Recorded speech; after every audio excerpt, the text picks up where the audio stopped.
Nos va a dar sobre Saint-Exupéry, una figura de la aviación que es absolutamente relevante, es la que más me gusta. Y yo creo que a la línea, igual que en la línea de la primera conferencia, esto va a ser un éxito absoluto, entonces disfrutad. Está incluso más Jim. La voz es lo que tengo hoy fatal, pero bueno, vamos allá.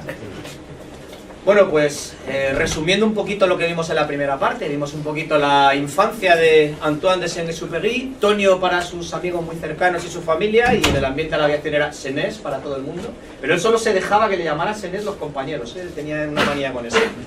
Bueno, pues vimos su trayectoria como piloto, sus comienzos en la aviación militar, cómo aprendió, sus despistes, las trastadas que solía liar, su crecimiento como piloto dentro de primero la Latécoère y luego el Aeropostale, primero en la línea africana, el tiempo que estuvo Cabo Jubí, luego en las líneas de Sudamérica, sobre todo en Argentina, y lo dejamos ahí pues en el momento cúspide, ¿no? Siendo jefe de la Aeropostale en Buenos Aires, en el momento en que como piloto, digamos, ha alcanzado su cima y acaba de conocer a la que puede ser la mujer de su vida, Consuelo Sunzin. Pues a partir de aquí, digamos que las cosas fueron en cierto modo cuesta abajo, como vamos a ver. Para empezar, porque en el año 29, ya sabéis todos que hubo la gran crisis, el gran crack de la bolsa y todo eso, y eso afectó, pues, crisis mundial en todos los países.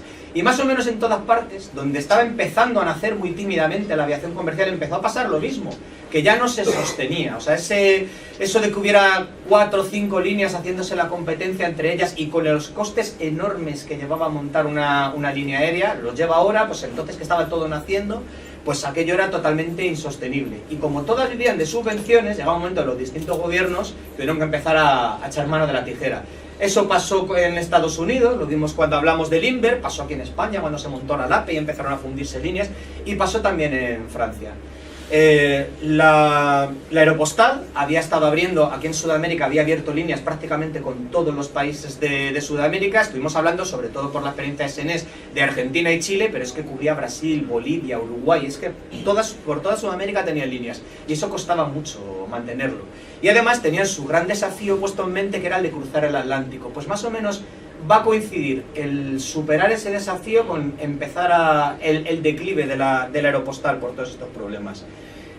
Hablamos mucho de Jean Mermoz, que era quizás el piloto más emblemático de la Aeropostale por muchas razones, pero sobre todo porque era el que iba rompiendo todos los retos. Pero bueno, este hombre estaba empeñado con el Atlántico, llevaba tiempo intentando que por fin la línea de África y la línea de Sudamérica de la Aeropostale pues estuviera unida también por avión, porque todo el tiempo que ganaban llevando los correos en avión a lo largo de estos dos continentes, lo perdían al tener que llevarlo en barquitos, porque es que no se les puede llamar ni barcos, eran barquitos que tenían que cruzar el Atlántico y que en ocasiones podían tardar hasta semanas, con lo cual perdían toda la ventaja que habían ganado. Bueno, pues por fin, en 1930 consiguió hacer este cruce del Atlántico. El avión lo tenéis ahí, un T-28 en configuración de hidroavión. No me voy a extender mucho sobre esto porque estamos hablando de Saint-Exupéry, pero si os fijáis en la fecha, ha puesto en mayo de 1930 y al lado un 53. ¿Qué es este 53? Este es un hecho de Mermoz, los 53 despegues de Mermoz. Eso le pasó a la vuelta. Fue con el Atlántico para allá, pero cuando quiso volver otra vez para Dakar con el correo, se encontró con que el viento, además de que perdió intensidad, se le cruzó. Él estaba intentando salir del río que cruza por Natal, que sale de oeste a este, entra en el mar, y que el viento se le cruzó y que no había manera de levantar el hidroavión cargado de combustible, cargado con las sacas de correo, con los 3 que eran de tripulación. Es que no había manera de sacarlo del agua. Pues el primer día lo intentó 20 y tantas veces, el segundo 12 o 14, cuando vio que aquello era imposible, vaciaron el avión de combustible, sin tripulación ni nada, se cogió el hidroavión, se estuvo dando una vuelta por los alrededores, hasta que encontró una laguna al sur de Natal, una laguna grande y un poquito metida más en el interior, donde decidió que desde ahí podía conseguirlo. Pues después de otros tantos intentos más en la laguna, al final lo consiguieron, solo para que se les averiara el avión cuando estaban pues como unas 100 millas de Cabo Verde, y tuvieron que amerizar en mitad del Atlántico. Como tenían barcos del Aeropostale cerca, pues hablaron por radio con uno de ellos y consiguieron salvarse ellos, por lo menos el avión no, el avión se hundió. Pero el caso es que habían roto, digamos, ya el maleficio ese del Atlántico. Bueno, pues justo en estos momentos, 1930, es cuando el Aeropostal se está viniendo abajo, por temas económicos. Estaban esperando la siguiente subvención de gobierno y esta vez el gobierno dijo que no. Había temas políticos, había también temas de corruptelas, había sobornos, había problemas de todo tipo, y el gobierno francés estaba haciendo lo que otros gobiernos, intentando crear una línea fuerte, que en este caso sería la Air France, y que desaparecieran todas las líneas pequeñas de debajo, irlas absorbiendo. El Aeropostal todavía se resistiría durante aproximadamente 2 años, pero la cosa iba para abajo. Y justo en estos momentos es cuando tenemos a Saint-Exupéry, que ha encontrado a Consuelo Sunzin, la que va a ser, o cree él que va a ser, el amor de su vida. La convence para que se vaya con él a Francia y casarse allí, porque él quería que asistiese, bueno, que estuviese su madre, que estuvieran sus hermanas, las 2 que le quedaban. Otra vez no comenté que su hermana mayor murió de unas fiebres estando él en África. O sea, de los 5 hermanos que eran ya solo quedaban 3. Ella al final se deja convencer, con muchas dificultades, porque entre ellos perdía una pensión que tenía de su anterior marido, que ya era viuda, y al casarse de nuevo perdía esa pensión. Pero bueno, se fueron para Francia, y ahí empezó este matrimonio tan peculiar. Peculiar porque los dos eran muy parecidos, muy extravagantes, muy apasionados, y lo que no podían, ninguno podía llevar una vida normal de matrimonio. Entonces viajaban los dos mucho, él por su trabajo siempre estaba volando, ella también estaba pues moviéndose por toda Europa en el ambiente de la aristocracia, lo que se movía. Se eran infieles constantemente, tenían discusiones brutales y reconciliaciones que eran brutales también. Se hicieron los dos muy conocidos en todo París. ¿Qué pasó con esto? Pues que gastaba dinero a las puertas. Estas reconciliaciones costaban dinero. O sea, esto, cuando se ponían a reconciliarse no escatimaban un franco. Y gastaban como si no existiera el mañana. Y a Saint-Exupéry, por estos problemas del Aeropostal, ya no le iba como antes. Él necesitaba volver a trabajar, necesitaba empezar a cobrar un sueldo, pero la cosa se estaba complicando. Empezó a trabajar otra vez en su antigua línea, entre Casablanca y Port-Étienne, en la parte africana de la línea del correo, y enseguida pues se sacó en Perpignan, que era donde tenían su base de hidros y donde aprendían todos a pilotar hidroaviones. Pues se sacó el título de hidroaviones y empezó a volar en la línea Marsella-Argel. Pero esto duró muy poco tiempo, más o menos este año 1931, porque el Aeropostal se venía abajo y empezaba a absorberlo la Air France. ¿Qué pasaba? Que la Air France cogía pilotos de todas las líneas, cogía directivos de todas las líneas, y como pasa siempre que hay fusiones, sobraba gente. Y además, Saint-Exupéry fue de los que no supo estarse callado en ese proceso. Habló bastante, habló de más, podemos decir, defendiendo a los anteriores propietarios y defendiendo a Dogat, que hablamos de él. Pues bueno, cuando llegó el momento de presentarse a que lo contrataran en la nueva Air France, le dijeron que no. Lo siento, pero ya tenemos todas las plazas cubiertas. Y Saint-Exupéry se quedó fuera, se quedó en el paro. Un tío que era todo lo que había sido y que encima, como estamos diciendo, gastaba como si no hubiera un mañana. O sea que grandes problemas para Saint-Exupéry. Durante este tiempo, lo que os decía, empieza a venirse abajo del todo el Aeropostal. El canto del cisne, lo último que intentaron, Mermoz, por estas experiencias, por estos 53 despegues que había tenido con el hidroavión, estaba empeñado que para tener una línea regular que cruzara el Atlántico, y que cruzara el Atlántico llevando peso, llevando correo, algo que sirviera para algo, no les valía con hidroaviones. Los hidroaviones, aunque en parte se demostró equivocado en pocos años, pero los hidroaviones él veía que dependían mucho de las condiciones atmosféricas, mucho más que un avión terrestre, que en todo caso puedes tender una pista más larga, asfaltas un trozo más largo de pista y ya puedes despegar con este avión. Dentro de esto, él se empezó a mover a todos los niveles, Mermoz, por la política, ingeniería, etcétera, y contactó con un tal Cousinet, que era un ingeniero aeronáutico, que estaba diseñando el que sería este avión, el Cousinet 70. Un trimotor realmente formidable para la época, del que solo se construyó este. Hubo otro prototipo parecido, pero el único, digamos, que de verdad empezó a funcionar fue este. Con este hicieron varios cruces, pero varios cruces del Atlántico, hicieron por lo menos 30 con este avión. Él estaba convencido de que ya está, hemos resuelto el problema del Atlántico, hemos salvado el Aeropostal. Con esto nos van a comprar los aviones como churros y ya no va a haber más problemas y ya no nos van a integrar en la Air France. No, se equivocó. No se construyeron más aviones, el Cousinet se arruinó y él pues siguió siendo pues un piloto normal dentro de la línea. Digamos que salvó el cuello por los pelos. ¿Y qué tuvo que hacer Senés? Pues buscarse la vida. Como él amaba volar más que nada en el mundo, pues no se podía resignar a estar sin volar. Entonces movió Roma con Santiago, tiró de todos los hilos, de todo lo que conocía, y le contrataron el Latecoère. Como sabéis, como ya os conté el otro día, la Aeropostal nació de la Latecoère. Al principio era la misma cosa, al final hubo una separación, la Latecoère se quedó como línea aérea, digamos, línea para llevar el correo, para llevar pasajeros, mientras que la Latecoère seguía fabricando aviones. Bueno, pues lo contrataron como piloto de pruebas, y como recientemente se había hecho piloto de aviones, empezó a volar este avión, el T-293, que era una versión militar. Este avión era torpedero, aunque en esta foto no lo tiene, llevaba un torpedo enorme aquí en la panza, y lo que estaban era haciendo pruebas con el lanzamiento del torpedo, a ver a qué velocidad, a qué altura había que soltarlo, etc. Bueno, pues en una de estas pruebas, en la bahía de San Rafael, que está muy cerca de Cannes, al sur de Francia, se pegó el gran trompazo. Lo de Van 2 pongo porque fue su segundo accidente grave, ya os cuento cuál fue el primero de su historia, cuando todavía era piloto militar. Y aquí estuvo a punto de perder la vida, porque se dio un golpe muy fuerte en la cabeza y encima se quedó atrapado, se le quedaron los pies, los pedales. Entonces, sabéis que llevaban un enganche, parecían como, había pedales que eran como los rastrales de los ciclistas, vamos, pues él se quedó enganchado, se le quedó enganchado ahí el tobillo y no podía salir del avión, estaba prácticamente perdiendo la conciencia y el avión hundiéndose. Y cuando el avión estaría a lo mejor ya, pues no sé, a 15 metros de la superficie, ya consiguió soltarse, coger la última bocanada de aire que quedaba en el techo de la cabina y consiguió salir y salvar la vida. Pero esto ya, su mujer Consuelo le dijo, o piloto de pruebas o yo. Ya le obligó a hacer esa lección, porque de verdad que aquí estuvo a punto de que acabara aquí su historia.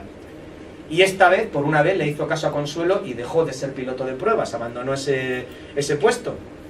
¿Y entonces qué se dedicó a hacer? Pues tenía su otra faceta, la faceta de escritor, pues intentó explotar un poquito esa parte. Empezó sobre todo a escribir artículos, tanto para periódicos de tirada nacional como Le Soir, o para revistas más especializadas, digamos, en aviación. Además tuvo alguna satisfacción extra como esta, la de que su gran novela hasta el momento, que era Vuelo Nocturno, era la que más éxito le había dado, por la que le habían premiado. Pues se llevó al cine, y aquí tenéis a Clark Gable en el papel de piloto principal. Por cierto, Clark Gable puso muchas resistencias para hacer esta película, esto lo cuenta como anécdota. ¿Por qué? Porque no era el súper protagonista. Esta película tenía más actores y él, su papel, cuando salía él casi todo era en silencio, porque salía siempre pilotando el avión y no tenía que decir nada. Entonces eso decía que era eso, para una estrella como él, pero lo obligaron por contrato y la hizo. Otra curiosidad de la película es que cuando Sean Exupéry la vio no le gustó. Le pareció que no se respetaba el espíritu de su novela. Él había vendido los derechos de la novela a la Metro-Goldwyn-Mayer por 10 años, y cuando pasaron los 10 años, en 1943 se negó a renovarlos. Y esta película no pudo volver a verse hasta el año 2000 y pico. Me parece casi en 2011 o algo así, cuando ya se volvió a poner en no sé qué festival de cine. Durante todo ese tiempo no tenían derechos para poner esa película, porque Sean Exupéry no quiso. Como os digo, artículos, guiones de cine para una película que se publicaría más tarde, Anne-Marie, que también tenía que ver con la aviación, como no puede ser menos. Y por fin, la Air France. ¿Qué pasó para que la Air France cambiara de idea? Pues precisamente esto que estamos hablando. Tenemos un tío que quiere ser piloto con nosotros, pero que resulta que es escritor, que le están dando premios, que ha escrito guiones de películas. Esto interesa por publicidad. Entonces le ofrecieron el papel, no como piloto estándar, digamos, de la Air France, sino que le ofrecieron que fuera relaciones públicas. Él al principio se negó, le sentó fatal, dijo yo soy un aviador, yo me niego a hacer esto, y al final le fueron convenciendo, entre otras cosas porque estaba necesitadísimo de dinero, porque el tren de vida que llevaban Consuelo y él no se sostenía, y aparte de esa necesidad dijeron, bueno, no te preocupes, porque esta labor de relaciones públicas es también un poquito como de embajador de la compañía. Vas a tener que viajar, vas a tener que ir a distintos países donde queremos establecer nosotros bases o con los que queremos poner líneas, y vas a ir volando. Entonces no es que vayas a dejar de volar, este es un trabajo que implica volar. Él al final pues terminó aceptando este trabajo. Y es cierto, o sea, no era un trabajo de volar todos los días, que era lo que estaba acostumbrando, pero sí que hacía de vez en cuando grandes periplos. Como veremos, le pusieron como acompañante a un mecánico, que era André Prévost, que se convirtió, la gente en el mundillo, entre bromas, lo llamaban el Sancho Panza de Sean Exupéry, porque es que iba detrás de él a todas partes, y ya veremos que para lo bueno y también para lo malo. Dentro de esta labor de corresponsal, como curiosidad, en 1935 lo enviaron a la Unión Soviética. Todo el mundo tenía mucha curiosidad por entrar en la Unión Soviética y aprovechar cualquier oportunidad para informar sobre lo que estaba pasando allí dentro. Pues resulta que en mayo de 1935 se iba a celebrar un gran acto, un gran desfile de las fuerzas aéreas soviéticas, y lo enviaron a él. El diario Paris Soir lo envió como corresponsal. La cosa curiosa es que una vez allí, los soviéticos no les dejaban salir de la habitación. Decía, si yo he venido aquí a cubrir un evento, no, pero no se puede salir de la habitación, se tuvo que escapar del hotel, o sea, tuvo que salir por las cocinas, escaparse por la parte de atrás, y hizo reportajes de los suyos, porque como descubrirían este diario y los demás que le fueron contratando, cuando mandaba a Saint-Exupéry a cubrir un evento, es muy posible que en su crónica no te contase absolutamente nada del evento. Porque lo que contaba era de la gente que se había encontrado, de las sensaciones que le había parecido, del tipo de personas que había conocido, y solo muy de fondo a lo mejor quedaba ese evento que le había dado lugar. Bueno, pues por eso conoció él la Unión Soviética, y fue testigo de un hecho curioso en la historia de la aviación, que fue el último vuelo de ese avión tan grandote que veis, el Maxim Gorky. Ahí donde lo veis, ese avión tenía 10 motores. En la foto esta se le ve un poquito de lejos, solo se ven 6, pero es que encima de cada plano tenía otros 2. Uno que tiraba y otro que empujaba. En total 10 motores.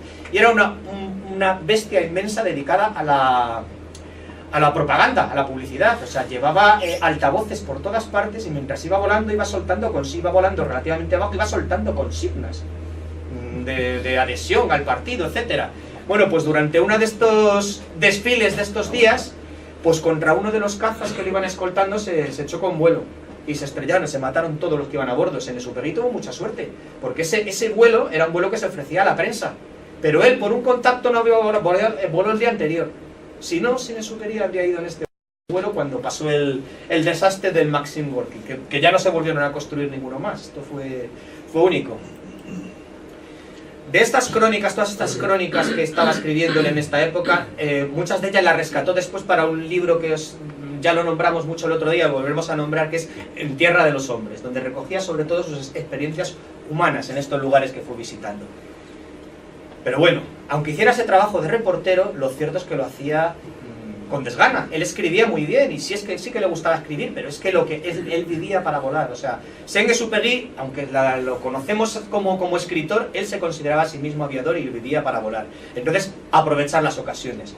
Bueno, pues quiso hacer un raid. Él tenía un poco de prurito profesional, de todos estos pilotos que habían conseguido hacer grandes vuelos, y él hasta ahora sus vuelos habían sido siempre los del trabajo, no había podido todavía hacer un gran vuelo, una larga distancia como se hacía en la época. Dijo, bueno, pues me voy a hacer un París-Saigón, y se compró este avión, un Caudron Simon, y nadie sabe cómo se lo compró, porque no tenía un franco. O sea, es que se endeudó, parece que dio sablazos con los amigos. Hay quien dice que el propio Didier Dugat, el que había sido el patrón del Aeropostal, le había prestado el dinero bajo cuerda. El caso es que, prestado, robado o como fuera, él se compró este avión para hacer este viaje. La preparación, pues un poquito al estilo de Saint-Exupéry, todo muy precipitado, todo muy sobre la marcha. La noche que tenían que salir, o sea, vamos a salir por la mañana, ¿debería estar durmiendo, debería estar descansando? Pues no. Tuvo una de esas grandes discusiones con su mujer, su mujer pegó un portazo y se marchó, y en lo que él tardó en reaccionar y salir a la calle a buscarla, ya no la vio, y se pasó la noche buscándola por todo París. Y lo último que hizo antes de irse para el aeropuerto fue irse a una farmacia a que le dieran algo para no dormirse. O sea, fijaros en qué estado salía para hacer el vuelo. Este que veis junto a él es André Pégot, ese mecánico del que se estaba hablando, que además de mecánico era también piloto, era como nuestro Javi Rojo, ¿no? Algo así, un tipo de esta calaña. Y juntos se lanzaron a hacer este viaje. La primera parte del viaje, aquí tenéis una foto pues justo del momento del despegue, salen el 29 de diciembre, la primera parte sale más o menos bien.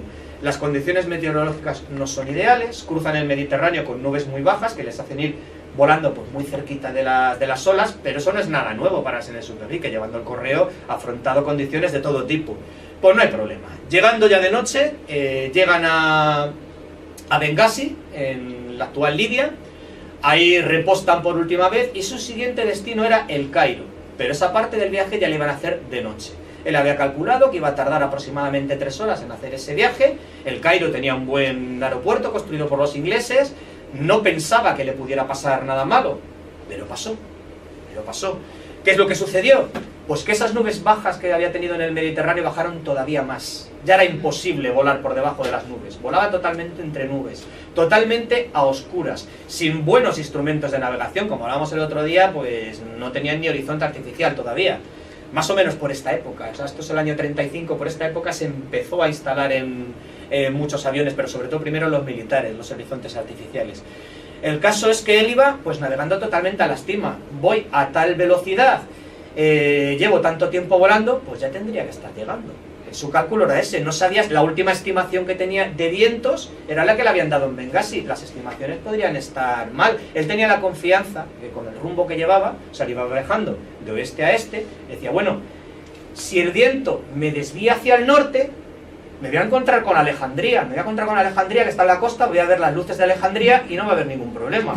Si el viento me lleva hacia el sur, me voy a encontrar con el Valle del Nilo, y el Valle del Nilo también está lleno de poblaciones y voy a ver esas luces. Una u otra cosa, cuando la vea, ya sé que ya estoy en la zona, ya termino encontrando el Cairo. Bueno, pues no lo vio, se empezó a impacientar, llevamos ya 3 horas, ya tendría que haber visto algo, como me haya pasado, me estoy metiendo en el desierto del Sinaí y a ver qué va a ser de nosotros.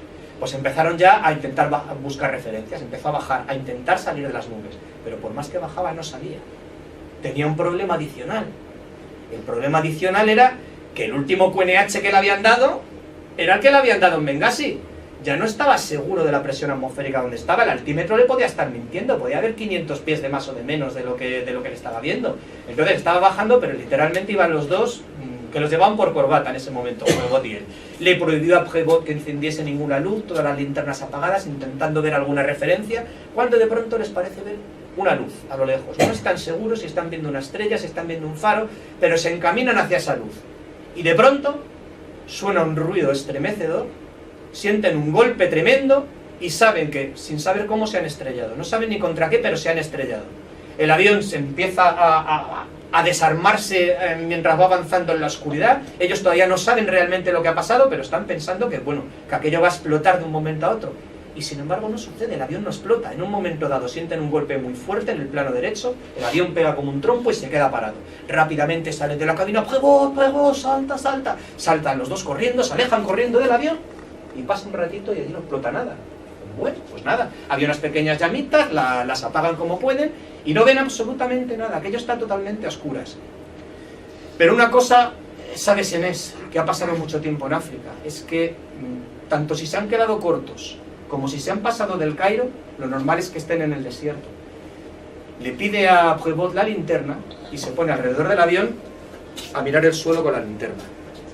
Repasa un poquito los restos del avión, pero sobre todo va apuntando al suelo.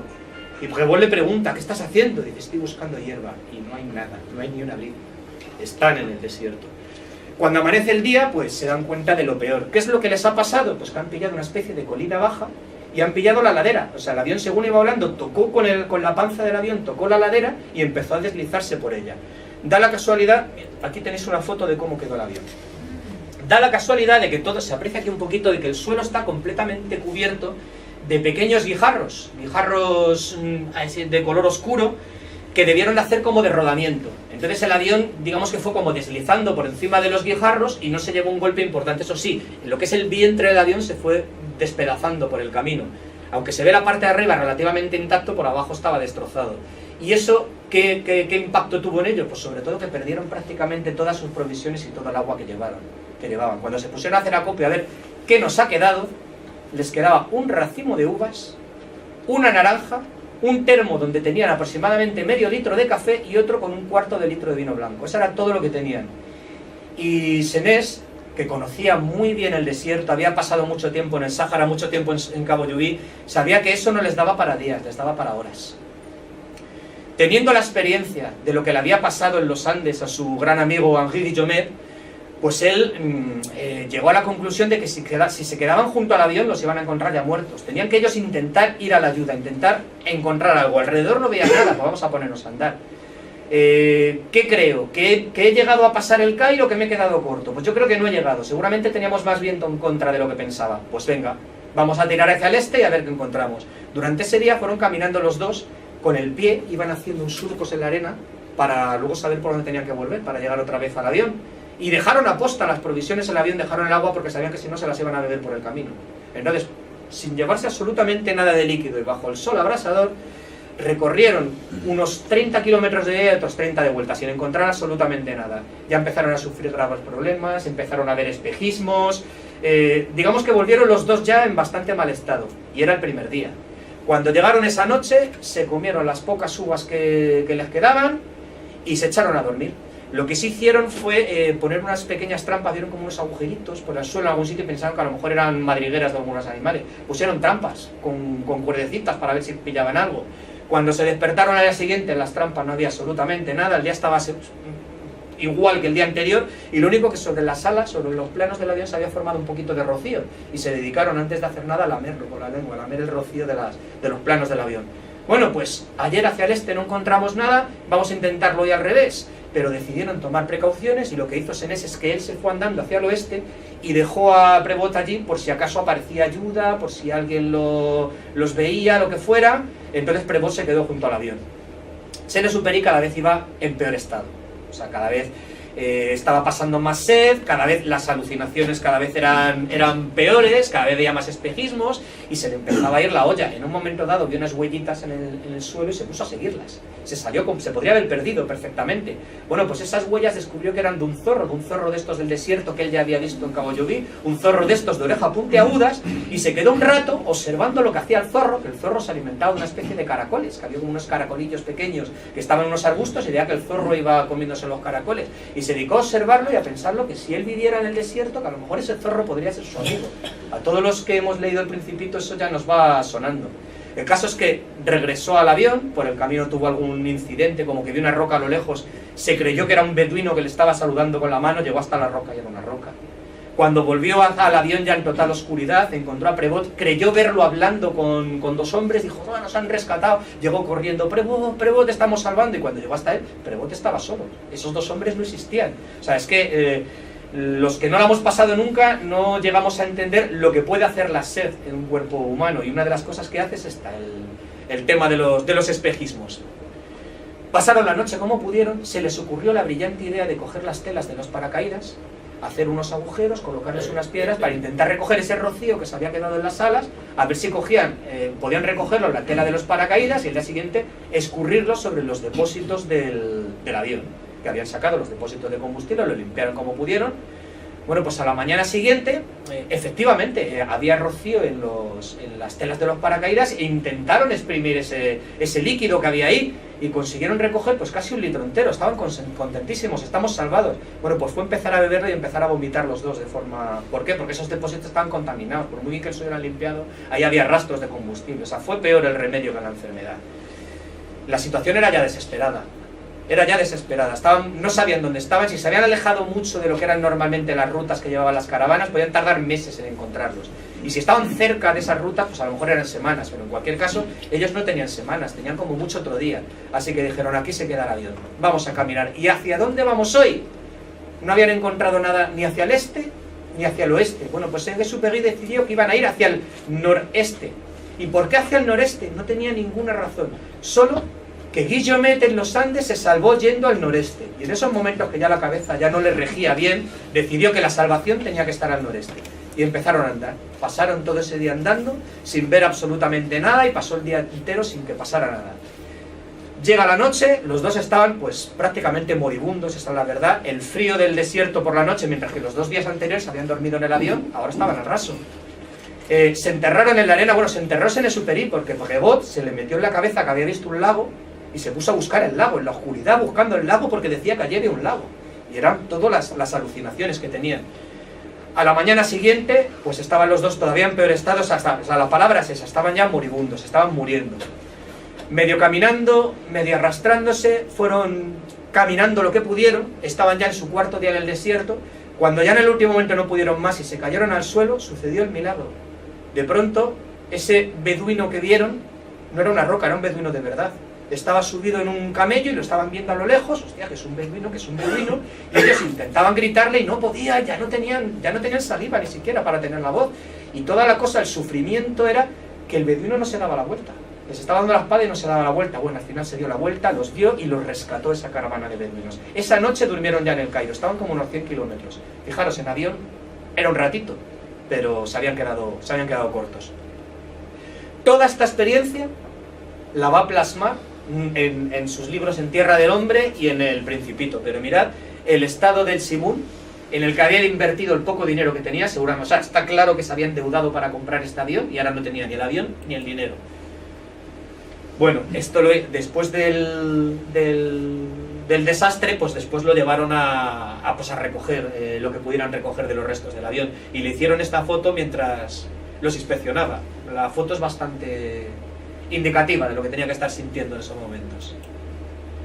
Continuamos. Él continúa trabajando con la Air France, no se puede permitir no trabajar, tiene que aceptar todavía pues cualquier encargo. Y aquí os voy a contar una anécdota curiosa, digamos de las divertidas, porque hay demasiadas desgracias en esta segunda parte de la vida de Saint-Exupéry como para no contar alguna divertida. Ya os expliqué el otro día que le encantaban los animales, y cuanto más exóticos y más raros los animales, mejor. Bueno, pues en un viaje que tuvo que hacer por tierras africanas, con Prévost como siempre a su lado, le regalaban un cachorro de león. Y él decidió que era un regalo fantástico para llevárselo a su hermana. Pues le voy a llevar el león a mi hermana, y meten el león en el avión. El cachorro no debía ser de días, el cachorro debía ser de meses, ya era un señor cachorro. Lo metieron en el avión y al león no le gustó absolutamente nada eso de volar. En cuanto se vieron en el aire, el león se empezó a poner nervioso, se empezó a poner rugir, empezó a lanzar zarpazos, y Prévost, Senés, que no puedo con él, intentando sujetarlo. El león se iba además, se iba por Senés, iba a lanzarle zarpazos, y nuestro bueno de Senés no se le ocurrió otra cosa que empezar a hacer toneles. Hacía toneles, el león se empezaba a pegar tortazos por toda la cabina, se daba contra el techo, se daba contra el suelo, se acababa mareando, y el rato que estaba mareando pues se quedaba más o menos tranquilo. Venga, que ya se ha calmado, seguimos. En cuanto el león se empezaba otra vez a recuperar, ¡que otra vez! Y otra vez a hacer toneles. El viaje debió ser espeluznante. Y no fue ninguna tontería, porque Prévost se pasó 3 días ingresado en un hospital porque tenía algunos arañazos bastante profundos, o sea, intentando salvar a Senés, que al fin y al cabo iba pilotando el avión. Él se comió el león, literalmente. Al final decidió que no era tan buen regalo, se lo entregaron a un zoo. Bueno, pasando esta anécdota, el año siguiente se estrena la película Anne-Marie. La protagonista era Annabella, que era una actriz famosa en Francia en esa época, y hacía de aviadora de la que se enamoraban todos los aviadores. Más o menos, su guión era más profundo que todo eso, pero la película se redujo un poquito a esto, y por eso a él tampoco le gustó la película que hicieron de su guión. Pero bueno, era dinerillo que entraba en caja para poder seguir pagando las deudas. Lo de las deudas no es ninguna exageración. Su mujer y él cambiaban constantemente de casa porque la dejaban sin pagar, y recurrían a todo tipo de argucias para no cruzarse con el casero, o sea, del tipo de disfrazarse, solo salimos y entramos de la casa de noche y cosas así, para que no nos viera el casero. O sea, era muy, muy curiosa la situación. Seguimos, y yo sigo necesitando dinero, tengo que aceptar trabajos de corresponsal. No me gusta la labor de corresponsal, prefiero la de piloto, pero bueno, y aquí además siempre le meten la guindia. Sí, te mandamos de corresponsal a España, que ha empezado una guerra civil, pero te dejamos el avión de la compañía, te lo vas pilotando tú, así que sí que vas a volar. Pues bueno, se viene a España. Y es una época curiosa para él, el tiempo que pasa en España. Él va a Barcelona. Aquí tenemos algunas de las páginas que escribió y una de las frases, que uno de los titulares. Aquí tiene un fusil ici como in the wars. No sé si más o menos una cosa así lo pronuncia. Aquí se fusila como si se talasen árboles. Le llamó mucho la atención el ambiente que veía en la retaguardia, y decía, es que aquí combatir, estos combaten muy poco, pero fusilar no paran. Están fusilando todo el día. Le llamaba mucho la atención el ambiente que había. Escribió en una de sus crónicas como estando sentado en una terraza de un café, pues hay un señor pues que le has dado los buenos días cuando te has sentado en el sitio de al lado, y de pronto aparecen varios milicianos, lo rodean, lo apuntan con los fusiles, ¡levántate, fascista!, y se lo llevan de allí. Y el señor echa su última mirada al café como si fuera el último café que se iba a tomar en su vida, y es probable que así fuera. Y él llegó a una conclusión que escribió en esas crónicas que redactó después, y que luego fueron algunas de ellas a parar al libro En Tierra de los Hombres, que una guerra civil no es una guerra, es una enfermedad. Lo que él decía es que alguien de una determinada... Esta gente que estaban combatiendo en esta guerra no iban a liberar a su país de un invasor, no, iban a erradicar lo que ellos consideraban una plaga. Que cualquiera que estuviera suficientemente imbuido de una determinada ideología veía a los que no pensaban como él como que habían contraído una enfermedad que había que exterminarla, como a los que tenían la peste, pues había que echarlos y si acaso quemarlos para poder salir. Y era lo que él veía que estaba pasando en España, en los dos bandos, que no se combatía, digamos, como una guerra tradicional, sino que cada uno intentaba literalmente exterminar al enemigo porque lo veía como una plaga, algo que amenazaba a su forma de ser. Realmente le horrorizó en parte y también le desesperanzó. Saint-Exupéry era muy humanista, creía mucho en la humanidad como conjunto, y él veía que aquí la humanidad se estaba viniendo abajo, que dónde estaba esa humanidad en la que él creía. Estas imágenes, él estuvo de testigo, son es el juicio del general Godet, que lo acabaron fusilando, es el que intentó el alzamiento en Barcelona, pero sin embargo en Barcelona fracasó. Pues luego a este lo juzgaron y lo fusilaron al día siguiente, o sea que todo esto lo presenció Saint-Exupéry y de eso escribió sus crónicas. No hablaba nada de los combates, no decía los nacionales han tomado tal pueblo, los republicanos han recuperado este. De eso no contaba nada, contaba las cosas que le pasaban. Por cierto, se jugó el tipo. Como él no podía evitar meterse en todas partes e intentar hablar con la gente y sacar conclusiones de eso, una noche le llegó un chivatazo de que se va a producir una operación de entrega de armas a los republicanos, a los milicianos, que llegaba un tren cargado de armas que venía de Francia y eran armas que se habían conseguido, pues, digamos que de manera poco legal, ¿no? Pues él fue a presenciar aquello, y están todos los milicianos descargando las armas del tren, y ven aparecer a un tío en traje y corbata. Un fascista. ¿Aquí quién lleva traje y corbata si todos nosotros vamos en mono? Un fascista, y lo detuvieron. Él intentó explicarse, intentó decir que era un corresponsal, pero le hablaba en catalán. Él se defendía bastante bien en castellano después de su año y medio en Cabo Llubí, pero el catalán no lo hablaba, entonces se entendía una palabra de cada 20, pues no conseguía hacerse entender con ello, y él pensaba, decía, mañana voy al paredón. Pero sucedió algo que contará más tarde en otro escrito, algo curioso que le vuelve a reconciliar un poquito con esa idea de la humanidad, y es que cuando él ya lo daba todo por perdido, se le ocurre pedirle un cigarrillo a uno de los milicianos. El miliciano saca el cigarrillo, se entienden por gestos, se lo da y entonces él le sonríe. Y el miliciano le devuelve la sonrisa. Y esa sonrisa lo cambia todo.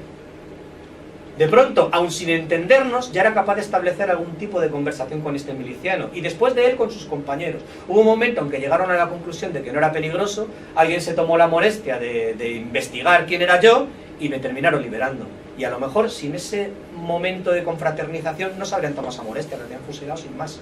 El caso es que consiguió regresar. Esta sería solo su primera visita a España durante la guerra, habría otra al año siguiente. Pero entre medias pasa algo. El 7 de diciembre de 1936 va a desaparecer su gran amigo y su gran inspiración desde el punto de vista aeronáutico, que es Jean Mermoz.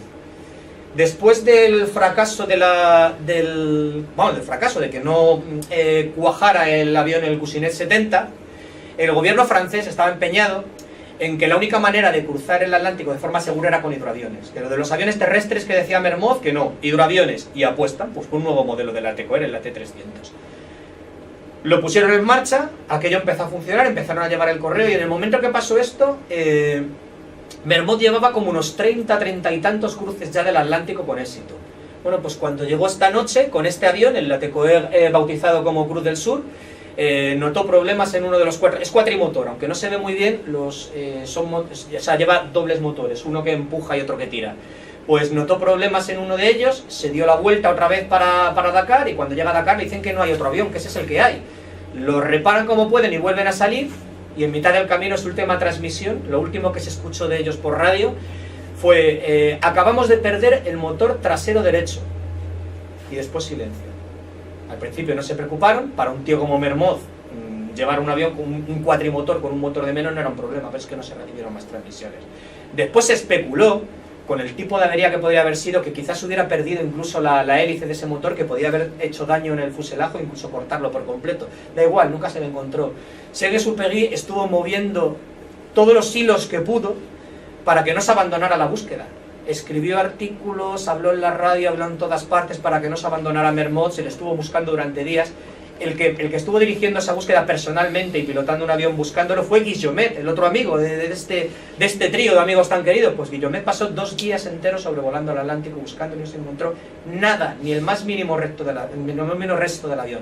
Mermoz había desaparecido para siempre. Pues con esto en el cuerpo, Saint-Exupéry, que sigue necesitando dinero, pues acepta un encargo. La vez anterior había sido el diario L'Intransigeant, el intransigente, esta vez iba encargado por Le Soir, y se marcha otra vez a España. Como la vez anterior había estado en Barcelona, esta vez va hasta Madrid. Y allí va a ser más testigo de combates que antes, porque esta vez lo llevan los milicianos a lo que son las afueras. Claro, en Madrid no había que caminar mucho para encontrarse con el frente, que estaba allí. pues él es testigo pues, de los tiroteos en la noche, de los bombardeos, y se mete en situaciones algunas pues bastante delicadas dentro de los combates. Algo que se cuenta, por cierto, cuando llegaron al frente de Guadalajara. Aquello era peligroso, llegar hasta Guadalajara en coche por las carreteras que estaban batidas por los tiradores del enemigo. Pues los coches iban a toda castaña. O sea, se iban jugando el tipo no solo con los tiros, sino por cómo conducían. Pues mientras que el resto de periodistas iban acojonados en el coche, se dice que Senesuperi iba con medio cuerpo fuera diciendo ¡Ale, ale, ale, ale! Y le iban pasando bombas, o sea, un poquito zumbao sí que estaba para llevar esta vida. Esto que veis aquí es su ficha, la ficha como reportero que tenía, que sea... Pues hace poquitos años que ha aparecido por ahí, sacando papeles en este diario, ha aparecido esta ficha. Y esa es la foto que la he agrandado, la foto que acompañaba la ficha. Porque quería llamaros la atención de un detalle. Estamos en 1937, y Senesuperi había nacido con el siglo. ¿Os parece esa la foto de un tío de 37 años? Estaba tremendamente cascado. Sus accidentes le iban causando secuelas y el tipo de vida que llevaba. Y los excesos, por supuesto que los excesos también. Estaba muy envejecido y su cuerpo ya no era el de una persona de 37 años. Estaba, digamos que estaba tocado. De las crónicas que escribió sobre esta experiencia, de nuevo no se pone a contar los combates ni se pone a contar los avances, sino las cosas que ve. Y a él, por ejemplo, le llama la atención una escena que es realmente muy ¿cómo decirlo?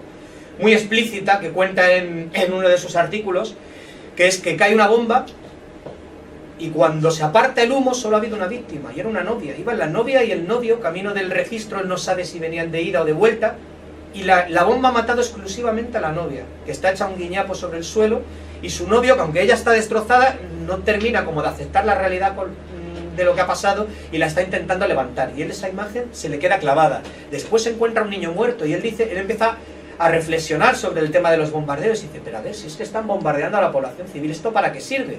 Él se da cuenta además de que si el efecto es desmoralizar, que está consiguiendo el efecto contrario, es lo que dice, el peso de un niño muerto, un niño pesa mucho cuando ese niño es de los tuyos. Los indecisos, que había muchos indecisos en Madrid, si la mayoría de la gente no quería meterse en temas de política, había gente indecisa, que no sabía si los buenos eran los republicanos o eran los nacionales, y yo estoy aquí en Madrid y no me termino de ceder, pero cuando empezaban a caer las bombas, ya empezaba a quedar claro quiénes eran los malos son los que los bombardean. Entonces, Senesuperi llegaba a la conclusión de que los bombardeos, el efecto que tenían era al contrario, por lo menos cuando se usaban para bombardear a la población civil.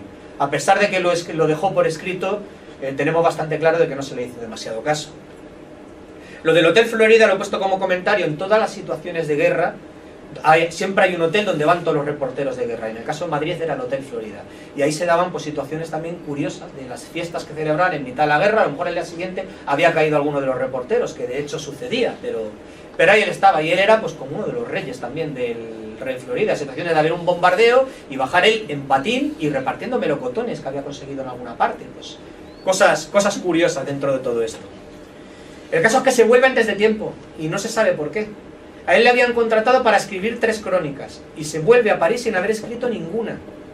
Después, y bajo presiones, llega a escribir 3 y una cuarta, que cuando la entrega él era muy perfeccionista con sus escritos, ya lo había comentado, él siempre insistía en la perfección en el lenguaje, los escribía, los reescribía, volvía otra vez por la cuarta crónica, se la entregó un mensajero que llegó a la redacción y llegó el mensajero y detrás venía corriendo él. Espera, que quiero cambiar, esto es una mierda. La rompió allí delante del redactor, que se llevaba las manos a la cabeza, la voy a escribir de nuevo, y no la escribió, no sabemos qué ponía en esa cuarta crónica. Así que solo se publicaron 3 y algunas de ellas se conocen todavía. Esto es una portada de entonces con gran reportaje de nuestro enviado especial Antoine de Saint-Exupéry, que recordemos que era un tío ya muy conocido por sus libros. Esta frase la quería destacar. Nelly de Boguet era una amiga íntima de él, que la conocía de sus tiempos mozos en París, cuando se enamoró de Louis de Vilmorin, y Nelly Boguet era una aristócrata también, muy culta, que también escribía. De hecho, tras la desaparición de Saint-Exupéry, la primera biografía que se escribió de Saint-Exupéry la escribió Nelly de Boguet bajo seudónimo. Bueno, pues ella dijo de él esto: Saint-Exupéry no perteneció nunca a un partido político, procuró siempre elevar al hombre, mientras que la política y sus luchas tienden por su misma naturaleza a rebajarlo. Estás definiendo el pensamiento de Saint-Exupéry. Nunca quiso interesarse por la política y por eso en sus crónicas, aunque él solo visitó el bando republicano, nunca escogió bando. Nunca escogió bando. Otra película, del Correo del Sur también hicieron película. Tampoco le gustó demasiado, pero bueno, esta la dejó correr. Lo pongo como anécdota que de todos sus libros hasta el momento, de todos se habían hecho película. Y él va a continuar con sus vuelos y le van a seguir pasando cosas. Como no había salido el rally que iba a hacer París-Saigón, dijo, bueno, pues ahora me voy a ir a mi otra tierra, me voy a ir a Sudamérica. Y voy a hacer un raid entre Nueva York y Tierra del Fuego. O sea, toda la línea más allá de la línea que yo recorría cuando estaba en la Aeropostal. Se compra otro Simoun, a saber cómo se compró el dichoso Simoun, porque no tenía dinero, pues el caso es que alguien le prestó y consiguió otro Simoun, y de nuevo con Prevost a su lado se lanzaron a este viaje. En la primera parte del viaje, nuevamente, todo fue bien, hasta que llegan a Guatemala. Y en Guatemala le sucede uno de esos errores catastróficos que además le pasan a él por despiste. Quizá le podría haber pasado a otra persona, pero uno entiende que en un viaje de estos tienen más cuidado con esas cosas. Bueno, él había calculado la pista que tenía en Guatemala, el viaje que tenía que hacer, y dijo, pues tanto combustible necesito. Pero en Guatemala usaban el galón imperial. Que el galón imperial, como sabemos todos los que hemos hecho aquí con el CR3, con el CR6, aquí las conversiones es como un 20% más que el galón estadounidense, con lo cual el avión iba terriblemente sobrecargado. ¿Qué pasó? Que se estrellaron en el despegue, además se estrellaron con el avión cargado de combustible. Tenéis esta foto y tenéis esta otra. Este accidente fue muchísimo más grave que el que habían tenido en el desierto y por supuesto tuvo consecuencias muchísimo más graves. A Saint-Exupéry, a Prevost lo sacaron sobre todo lo peor que tenía era una pierna. Llevaba una pierna prácticamente destrozada, pero por lo demás relativamente había salvado el asunto. Pero Saint-Exupéry salía con una fractura de cráneo terrible, estaba inconsciente, entró en coma enseguida. Tenía el brazo derecho prácticamente destrozado también y el ojo izquierdo pues salido de la órbita. Se lo llevaron a un hospital, ya os digo que entró en coma. Y lo que hicieron es intentar localizar a su mujer porque pensaban que se les moría. Dio la casualidad que en esos momentos Consuelo estaba en su tierra natal, estaba en El Salvador, consiguieron localizarla y Consuelo llegó allí. Cuando llevaba a Saint-Exupéry, pues 5 días en coma. Se lo encontró irreconocible, con la cabeza tan hinchada bajo los vendajes que era imposible reconocer que aquel era su marido. Y lo primero que le dicen los médicos es que le querían amputar el brazo derecho, porque estaba en tan mal estado, había signos de que se podía empezar a gangrenar y que lo que querían era amputar ya. De los doctores que había ahí solo había uno, un tal doctor Méndez Valle, que es el que dijo que él pensaba que todavía él podía operar y podía llegar a salvar el brazo a su marido. Y ella le dijo, mi marido es aviador, mi marido preferiría estar muerto con los 2 brazos y morir siendo capaz de pilotar un avión, digamos, a que le amputen el avión y tenga que abandonar para siempre su profesión. Así que adelante, doctor, en sus manos esto. Y este doctor consiguió salvarle el brazo. Después de muchas operaciones, él recuperó la consciencia, consiguieron salvarle también el ojo. Tuvo una rehabilitación muy larga hasta que recuperó la visión en el ojo, pero el caso es que acabó recuperándose de este accidente. Muchos de los biógrafos que cuentan esto que le pasó a Saint-Exupéry. El pobre Prevost, que fue de Prevost, bueno, pues Prevost salió adelante también, pero las secuelas que tuvo en su pierna lo dejaron cojo de por vida. Nunca más volvió a volar. Recuperó en la France, recuperó su puesto como mecánico, pero de tierra, ya no mecánico de vuelo, que es lo que había hecho hasta entonces. Y bueno, murió, pues creo que en el año 44, 45, después de una larga enfermedad. O sea que Prevost, después de esto ya fue para abajo también el hombre, pero me parece justo recordarlo, ¿no? Que fue de él. Porque siempre fue el Sancho Panza de Saint-Exupéry durante ese tiempo. Bueno, pues Consuelo, cuando ya sale del hospital, se lo lleva a Nueva York. Dice, ala, y ahora olvídate de volar hasta que te recuperes del todo, hasta que vuelvas a usar bien tu mano derecha, hasta que vuelvas a ver correctamente por tu ojo izquierdo, y ahora dedícate a escribir. Pues a eso se pone, y se pone a escribir la que será, por lo menos de las obras que publicó en Duda, probablemente la más importante, o para mi gusto a lo mejor, En Tierra de los Hombres. Aquí recopila en primera persona todas las experiencias que ha tenido como piloto y como corresponsal, y las únicas veces que hablará en tercera persona, que hablará de alguien que no es él, es para referirse o a Mermoz o a Guillaumet. Aquí, en este libro, es donde se cuenta lo que le pasó a Guillaumet en los Andes. Guillemot por modestia no había querido contarlo, pero a él le parecía tan grande lo que había hecho Guillaumet en esos días y cómo consiguió salvar la vida por su mujer y por sus compañeros, que Saint-Exupéry decidió contarlo aquí. De hecho, el libro se lo dedicó a Guillaumet.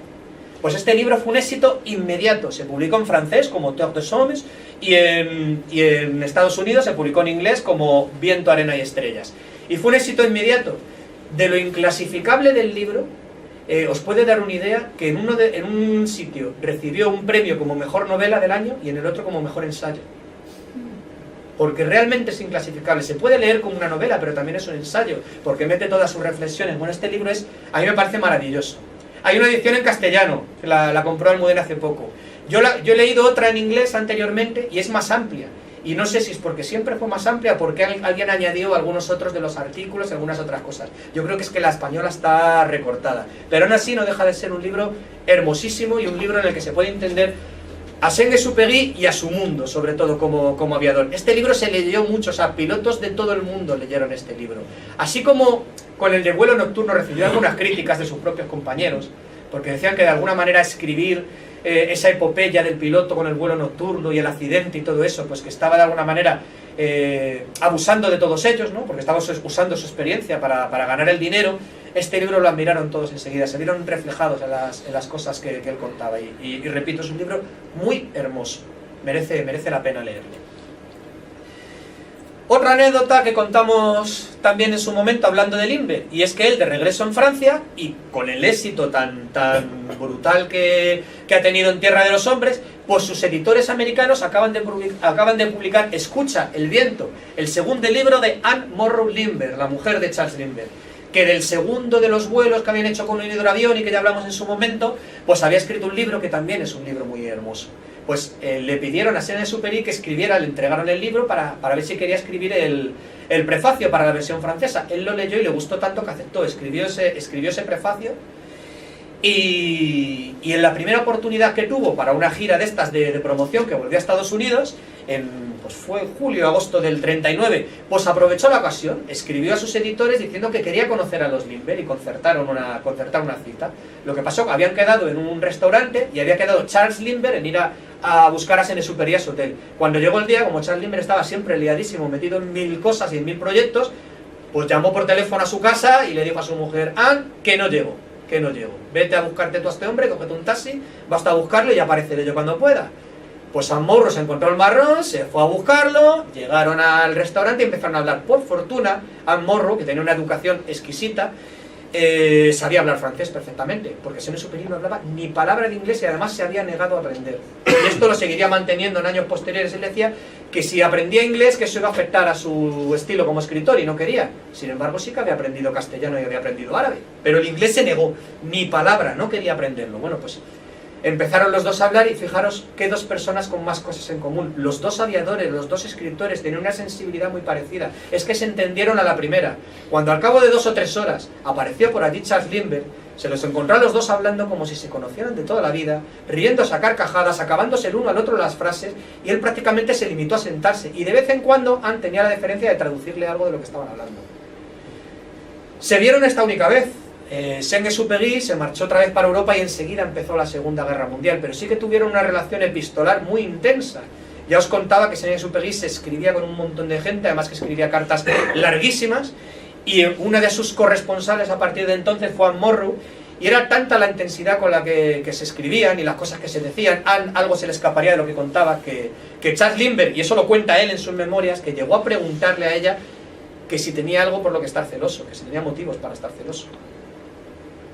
Quién sabe si esas dos personajes que eran almas gemelas se hubieran encontrado una vez más, ¿no? Bueno, llegamos al 39, está a puntito ya de llegar la guerra, pero todavía hay quien no se quiere hacer a la idea de que va a haber una guerra, y entre ellos Saint-Exupéry. Saint-Exupéry, cuando ya ve todo desesperado, va a hablar con algunos amigos y dice, cuéntame, ya sabes que yo no quiero saber nada de política, pero cuéntame qué está pasando, ¿por qué dice todo el mundo que va a haber una guerra? Pero estábamos en julio, la guerra iba a empezar en septiembre y él todavía no se quería hacer a la idea, y él tenía como una pequeña espinita clavada, aquí todo Dios ha cruzado el Atlántico menos yo también quiero cruzar el Atlántico. Habló con Guillaumet, que, como siempre, Mermoz era el que abría el camino y luego Guillaumet era el que la sentaba. Pues Guillaumet era uno de los que estaba cruzándose el Atlántico, pues prácticamente pues, todas las semanas, ¿no? Pues entonces, en uno de esos vuelos con el que pretendían además batir el récord de la travesía, hacer la travesía ida y vuelta y batir ese récord, contó con su gran amigo Saint-Exupéry como copiloto. Aquí están los dos, preparándose para ese viaje, pues poco antes de la salida. Y efectivamente consiguieron batir ese récord. Este es el libro con el que lo estaban haciendo. Fijaros qué salto, estamos en 1939, de la T-28 de 1930 a este avión en 1939, fijaros lo que ha avanzado la tecnología.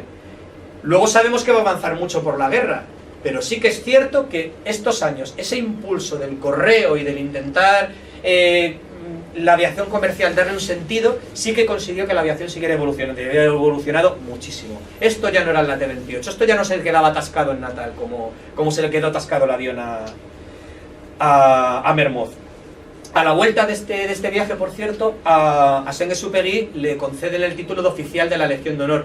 Ya era caballero de la Legión de Honor, o sea, después de su estancia en Cabo Llubí, con las acciones que había tenido ahí, algunas realmente heroicas, de rescatar a pilotos caídos y cosas así, pues ya era caballero de la Legión de Honor, aquí le hicieron oficial de la Legión de Honor. Lo más que se puede ser, creo que es comandante de la Legión de Honor, estoy seguro, sé que hay grados. Estalla la guerra, y Saint-Exupéry enseguida levanta la mano. Es un tío que tiene ya casi 40 años, es demasiado viejo para volar. Lo aceptan, pero dicen como instructor, para que eres teórico. Pero él, cuando se empeña en algo, y él está empeñado en participar, pero participar en primera persona y en volar, participar en combate. Mándenme un escuadrón de caza, decía, o sea, a donde fuera. Al final consigue que lo manden a un escuadrón de reconocimiento que llevaban estos aviones, que además eran muy nuevos, había muy poquitos, solo había 2 escuadrones que tenían este avión, el Bloch MB-174, era un avión realmente novedoso, pero prácticamente llegó tarde porque los alemanes se los iban a comer enseguida. Empezaron a hacer esas misiones de reconocimiento, vivió esa primera parte de la guerra, la que se llamaba la guerra de mentira o la guerra de broma, porque parecía que no pasaba nada. Los alemanes tomaron Polonia y después se quedó todo estabilizado durante unos meses y aquí no pasa nada, pues vaya guerra, hasta que de pronto los tuvieron encima. Y en cuestión de una semana, este grupo 233 en el que servía Saint-Exupéry quedó totalmente diezmado. De cada 3 aviones que salían a hacer fotos del frente, volvía uno, como media. Era realmente una tragedia, y además una tragedia que se hacía peor todavía por la inutilidad, porque el frente estaba cambiando a tanta velocidad que cuando querían revelar esas fotos es que el frente ya no estaba allí, ya no servían de nada esas fotos, las posiciones alemanes ya no eran esas. A pesar de todo, él consideraba que era un trabajo que había que hacer, no solo por la utilidad gráfica de las fotos, sino por el ejemplo que se daba. Si él, que era el mayor, con diferencia, sus compañeros eran todos veinteañeros, pues él, que era el abuelo del escuadrón, daba un paso atrás y se negaba a hacer una misión o algo así, ¿qué ejemplo estaría dando a sus compañeros? ¿No? Él tenía que decir que había que luchar, había que ir para adelante, cada uno en su trabajo. Nosotros, que nos ha tocado hacer fotos, pues hacemos fotos. Y ese 22 de mayo de 1940 le tocó hacer la que fue su misión más peligrosa, un vuelo sobre Arras, que es una ciudad del norte de Francia, que en ese momento pues estaban unos combates violentísimos allí, por allí pasa un río que se había convertido en ese momento en frente. A lo largo de esta misión él se vio perseguido por cazas alemanes, subieron tan alto que se les congelaron las ametralladoras, estaban totalmente indefensos. Cuando tuvieron que bajar para hacer las fotos del objetivo, la antiaérea los puso, pero vamos, llegaron con el avión hecho un colador, pero consiguieron volver. Y sobre esta misión él la utilizaría para escribir otro libro del que os hablaré más tarde. El caso es que muy poquitos días después de esta misión, se da la orden de que saquen los aviones, que rescaten lo que puedan y que se marchen volando hacia África, hacia Argelia. Saint-Exupéry, que no quiere dejarse a sus mecánicos, pues se niega a coger un avión de estos, de los poquitos que quedaban, y encuentra un Farman que estaba allí medio desguazado con los mecánicos, lo ponen en marcha y nos vamos con este. Y con sus mecánicos se fue en el Farman hasta Argelia. Y al poquito de eso, pues los desmovilizan. Mira, aquí vemos un avión igual que ese, con el que hizo ese vuelo. Lo desmovilizan. Vuelves a ser civil y tu país ahora son 2, porque tiene la Francia ocupada y la Francia de Vichy. En la Francia de Vichy, en Marsella, pues vivía una de sus hermanas, pues él se va para allá, está unos días con ella pensando qué va a hacer con su vida. Porque él odia la situación en la que se ha visto metido, pero no tiene nada que pueda hacer, y empieza a pensar que lo que le dice la gente, la única salvación que tenemos es que Estados Unidos entre en guerra. Dijo, pues me voy a ir a Estados Unidos y voy a hacer yo todo lo posible porque Estados Unidos entre en guerra. Ya se crea un propósito, ya tiene una misión y se va a lanzar a por ella. Entonces va en barco de una manera, o sea, tiene que dar muchísimas vueltas hasta que lo consigue, pero consigue llegar por barco a Lisboa. Y cuando está esperando allí para coger este barco, le vuelven a llegar malas noticias de otros queridos compañeros, de Guijomet y Marcel Reine, que lo he nombrado menos, pero es otro de los héroes del Aeropostal. Mientras llevaban en otro avión similar a este al nuevo comisionado francés para Asia, iban camino de Bagdad, me parece que era, pues volando sobre el Mediterráneo, estaba en la situación bastante complicada porque ese momento en el Mediterráneo estaban a tiro los italianos con los ingleses. Pues a pesar de respetar estrictamente las rutas que le habían dado, le atacan cazas italianos y los derriban. Su última transmisión es: socorro, nos están ametrallando, y no se volvió a escuchar nada más de Guillaumet y tampoco se encontraron restos. Otro compañero querido de Saint-Exupéry, que ha acabado exactamente en el mismo sitio que Mermoz, bajo las aguas, en algún punto donde nunca jamás se le encontraría. Esto a él le parte el corazón, porque si él quería a Mermoz, a Guillaumet lo quería todavía más, y se siente que se está quedando muy solo. O sea, de los compañeros que eran de la Aeropostal 10 años antes, es que casi no queda ninguno, quedan los pilotos nuevos, pero los veteranos de siempre han ido cayendo por el camino. Y él se empieza a encontrar viejo y solo en el mundo, pero tiene una misión. Y allá que se va a Estados Unidos, dice: bueno, aquí no voy a volar, pero tengo mi pluma. Y empieza a escribir pues como un loco, empieza a dedicar todo su tiempo a escribir y a hacer presión. Y lo primero que escribe es este libro, Piloto de Guerra. En Piloto de Guerra utiliza como excusa esa misión en Arras. Él describe esa misión para dar su visión sobre el sacrificio, sobre los valores humanos, sobre todo relacionados con el sacrificio, con el sentido del deber. Y cuenta, o sea, explica por qué él creía que tenía que hacer esa misión, aunque militarmente fuera a ser inútil. Otro libro hermosísimo también, como En Tierra de los Hombres, que contiene algunas reflexiones. Voy a quedar con una de ellas, de todas las que dice, aunque dice cosas ahí muy importantes en todo el libro, pero os voy a dejar una reflexión solo, una de las que sale. Dice: lo que da valor, lo que hace grande a mi civilización es el hecho de que 100 mineros decidan arriesgar su vida para intentar salvar a un único compañero que ha quedado sepultado. Al rescatarlo a él, no están rescatando a un hombre, están rescatando a la humanidad. Yo leí eso y tuve que cerrar el libro y quedarme un ratito pensando en lo que acababa de leer. Qué frase, qué hombre el que escribía estas cosas. Bueno, pues este libro fue un éxito en Francia, en las dos Francias. En la Francia ocupada lo veían, o sea, él describía la derrota de Francia, veían ahí razones para la vergüenza, pero también veían razones para la esperanza y veían razones para decir: no, es que tenemos que seguir adelante, no nos tenemos que dar por vencido. La resistencia. Este libro circulaba de mano en mano y se prohibió, por supuesto, las autoridades lo prohibieron, era un libro pues totalmente prohibido. En la Francia de Vichy lo acabaron prohibiendo también, por lo mismo. Y sin embargo, se distribuía, se imprimía de forma clandestina, iba circulando por todas partes. O sea, ese libro, Piloto de Guerra, tuvo una influencia decisiva, sobre todo en Francia, pero también en Estados Unidos. La gente lo leía y decía: ¿y por qué somos neutrales cuando esto está pasando en Estados Unidos? En ese momento, la opinión en Estados Unidos estaba como al 50%, entre entrar apoyar la guerra en favor de los aliados o no. Roosevelt, el presidente, era de los que pensaba que sí, pero tenía una oposición muy grande en contra, entre otros el señor Lindbergh, que ya lo contamos en su día. El caso es que este libro fue de lo que contribuyó a ir poco a poco inclinando a la opinión pública hacia el lado del que sí. Ya cuando llegó Pearl Harbor ya no hubo más palabras. Pero a él le va a costar también un enfrentamiento muy grave con De Gaulle. A raíz de este libro, el general de Gaulle y sus partidarios, el general de Gaulle, que estaba de alguna manera se había autoproclamado como presidente de Francia en el exilio, pues intenta conseguir el apoyo de Saint-Exupéry. Yo quiero que hagas una declaración diciendo que me apoyas y que me reconoces a mí como que yo soy el presidente de Francia en el exilio. Y él, que siempre se había negado a tomar bandos, dijo que no. Entre otras cosas porque lo dijo, y esta opinión se conoció, que él pensaba que De Gaulle perfectamente podría ser el Hitler francés, podría ser un nuevo dictador, que sus maneras, sus formas de operar eran las de un dictador, que lo conseguiría o no, pero que él no le iba a dar su apoyo.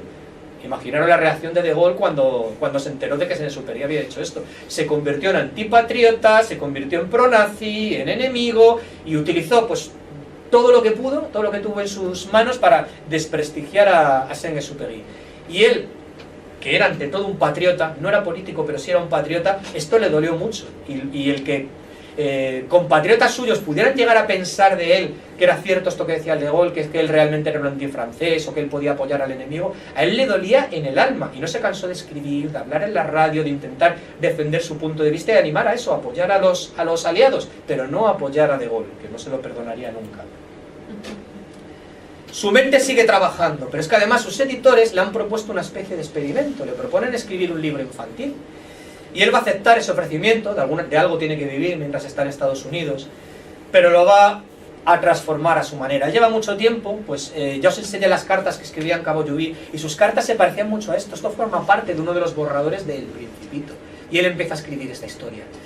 Como siempre, Lo que él escribió debe ser como 4 o 5 veces el Principito que conocemos, porque él escribía, esto no me gusta, lo tiro, lo vuelvo a escribir, esto tampoco me gusta, hizo varias versiones. De hecho se conservan 4 manuscritos distintos del Principito que están en distintas manos. Uno de ellos lo tenía Consuelo en su poder, otro lo tenía su amiga Nelly de Bogué, otro lo tenía una periodista, Sylvia Hamilton. ¿Quién es Sylvia Hamilton? Su amante en Estados Unidos. Cuando Consuelo no estaba, este hombre volvía a sus orígenes, ¿no?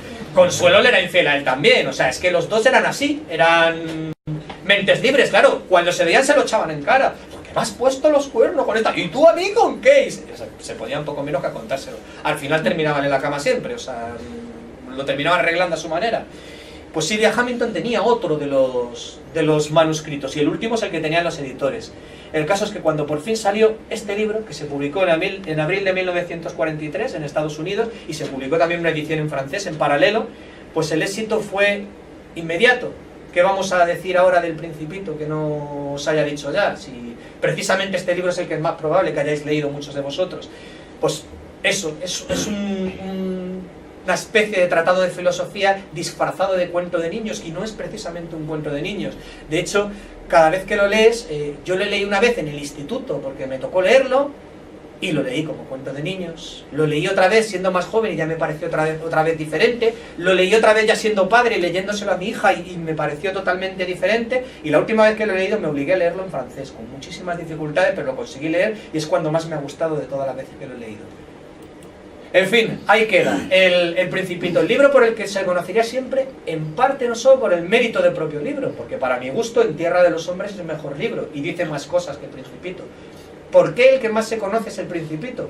Porque todos sabemos que en la Francia de posguerra fue de Gaulle el que gobernó, y como ya era imposible tapar a Saint-Exupéry, más con toda la leyenda que creó después de su desaparición, pues era mejor ponerle el cartel de escritor para niños, porque a un escritor para niños no se le tienen en cuenta sus ideas, escribe para los niños.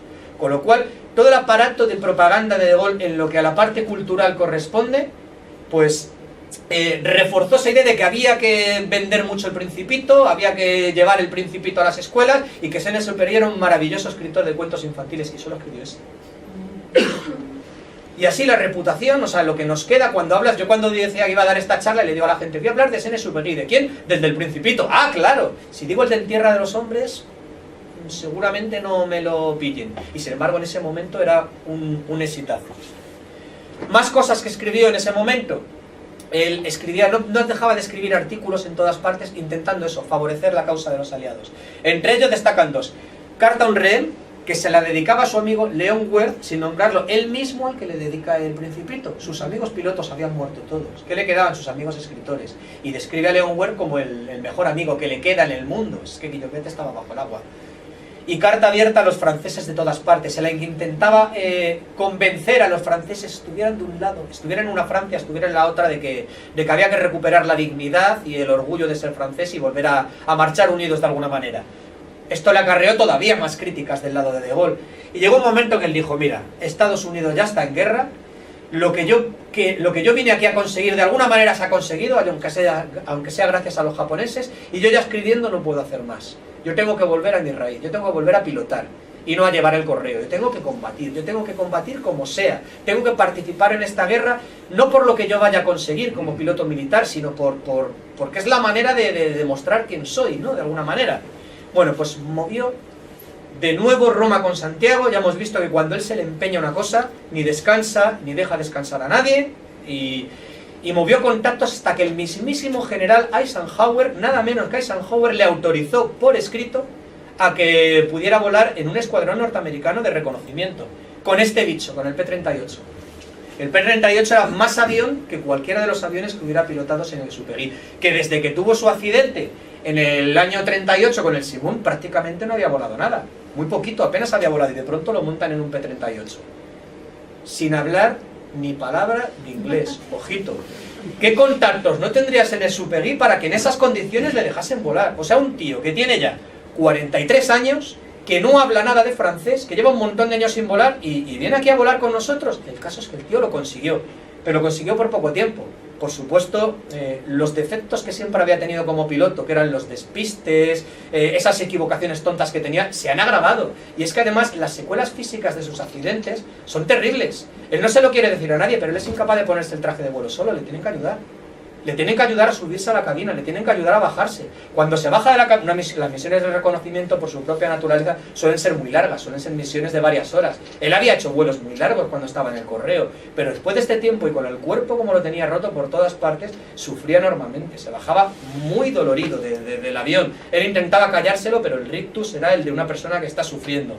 Bueno, pues en una de equivocaciones que tenía con el idioma todas, pero luego lo de confundir el altímetro, que venía en pies y él estaba acostumbrado a verlo en metros, eso le pasó así de veces, por ejemplo, ¿no? Y en una de esas, no sé si es por el altímetro o por qué fue, se cargó un P-38, lo estrelló en la toma.